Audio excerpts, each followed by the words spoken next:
বাংলাদেশ জামাতে ইসলামী একটা সংগঠন আছে। এই হক বাতিলের আলোচনা অন্য বিষয়। বাংলাদেশ জামাতে ইসলামীর নিবন্ধন বাংলাদেশের সর্বোচ্চ আদালত হাইকোর্ট বাতিল করে দিয়েছিল। জানেন কেন বাতিল করেছিল? কেন? ৭১-এর ভূমিকার কারণে না। কেন? তারা সাহাবায়ে কেরামকে মেয়ারে হক মানে না এই জন্য না। কেন? তারা আম্বিয়া কেরামের ইসমতে বিশ্বাস করে না এই জন্য না। এই সকল কারণে না।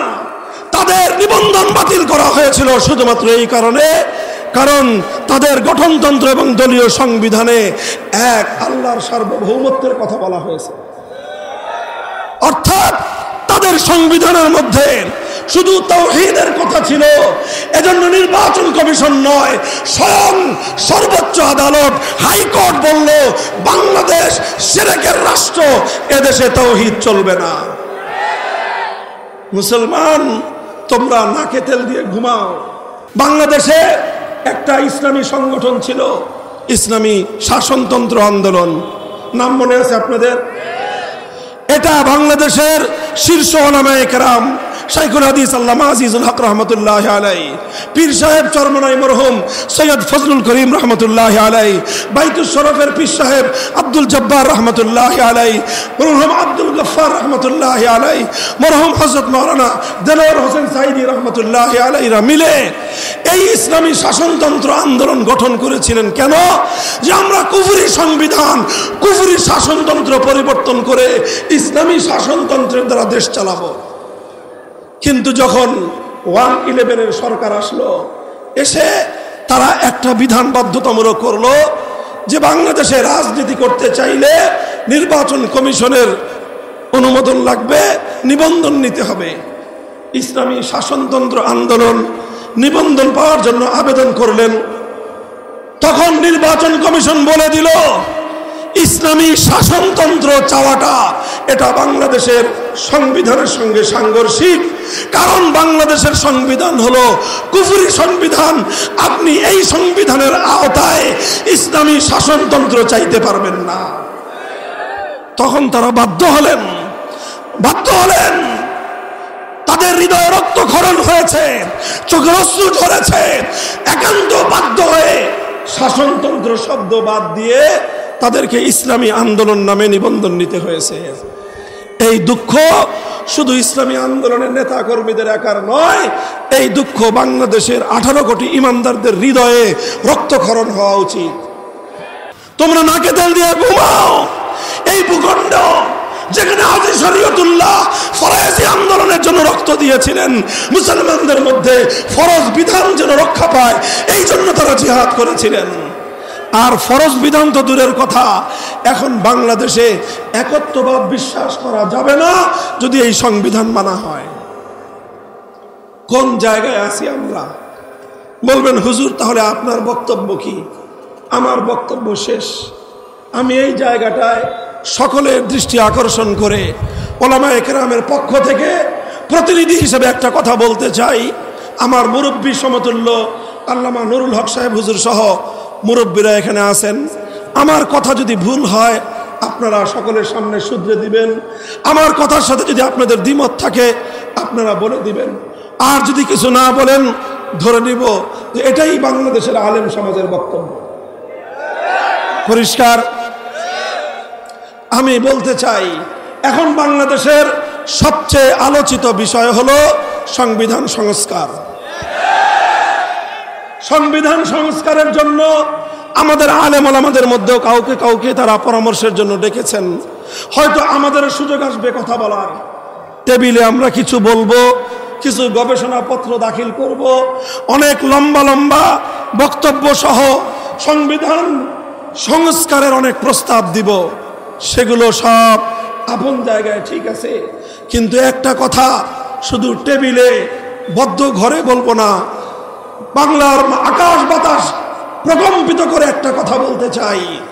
সেই কথাটা হলো এই বাংলার মাটিতে আমরা সংবিধানের মধ্যে এমন একটা ধারা সংযুক্ত দেখতে চাই, সেই ধারাটা হবে সার্বভৌমত্বের মালিককে। সুতরাং আল্লাহর সার্বভৌমত্বের বিরুদ্ধে, আল্লাহর আইনের বিরুদ্ধে যে কোনো আইন হবে, যে কোনো নীতিমালা হবে, যে কোনো বিধান হবে, সমস্ত বিধান বাংলার মাটিতে অকার্যকর এবং বাতিল হবে।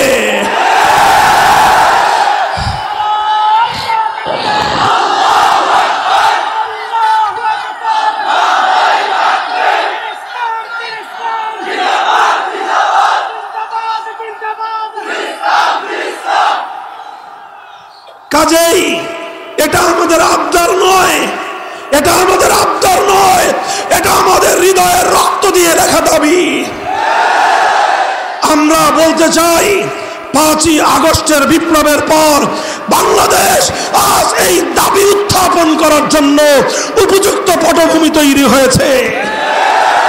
5ই আগস্টের বিপ্লবের স্বরূপ যদি কেউ বুঝতে চান, বিপ্লবের প্রতীক যদি দেখতে চান, তাহলে আমি বলবো দুপুরের পর থেকে নিয়ে আসর পর্যন্ত 1 থেকে 1.5 ঘন্টার বাংলাদেশ দেখুন। 5ই আগস্ট 2024 সালের দুপুর 2টো থেকে 3টা-4টা পর্যন্ত 2 ঘন্টার বাংলার টেকনাফ থেকে তেতুলিয়া দেখুন। একটা দৃশ্য সকলের চোখে পড়বে, সকলের কানে বাজবে। সেটা হলো 15 বছরে গোটা বাংলাদেশে শিরকের যত প্রতীক মূর্তি তৈরি করা হয়েছিল, বাংলার শাহজালালের সন্তানেরা, বাংলার বীর তৌহিদি জনতা 2 ঘন্টার মধ্যে সমস্ত মূর্তি ভেঙে বঙ্গোপসাগরে ভাসিয়ে দিয়েছে।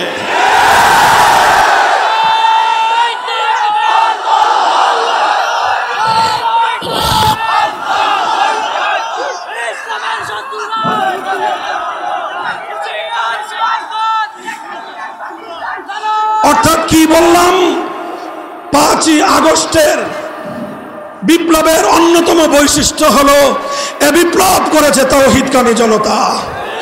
এ বিপ্লব ছিল শিরকের বিরুদ্ধে এক বিপ্লব।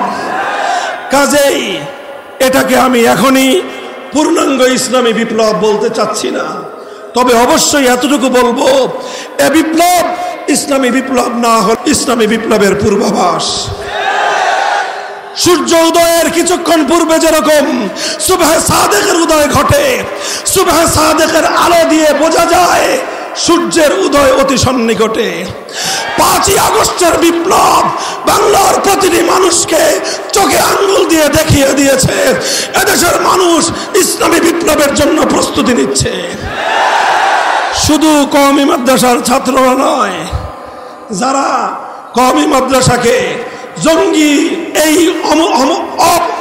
অপ্রতিরোধ ইসলামের অনিবার্য এই দাবি যদি পূরণ না হয়, যদি কোরআন সুন্নাহ বিরোধী আইন বাতিল হওয়ার কোন ধারা যদি বাংলাদেশের 90% মুসলমানদের এদেশের সংবিধানে যদি কার্যকর না হয়, আক্ষরিক অর্থেই যুদ্ধে যাব, যুদ্ধে যাব, যুদ্ধে যাব।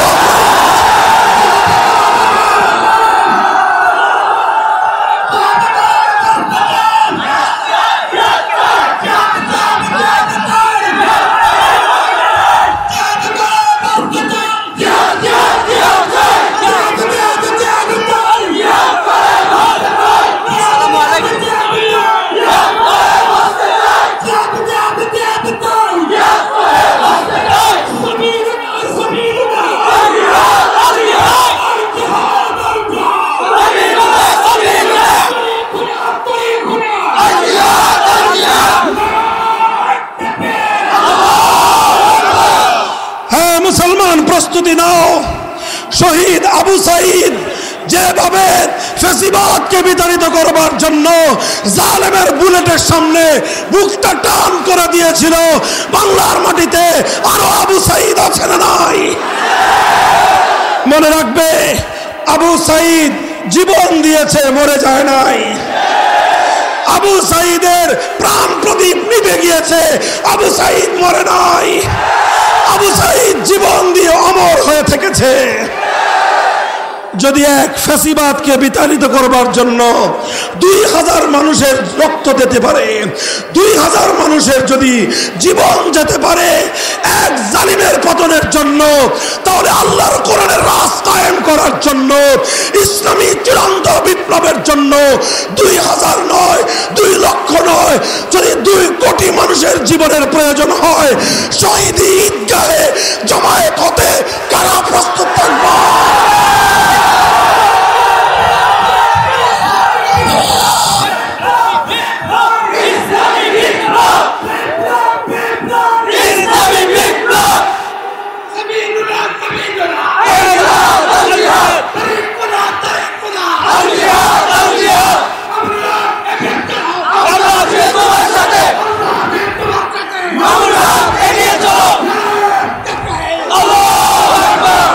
আমরা আমাদের কথা যথাসময়ে বলে রাখলাম, কাজেই কেউ যেন এই অজুহাত তুলতে না পারে যে হুজুর আপনারা এত গরম হয়ে গেলেন, আগে তো কিছুই বললেন না।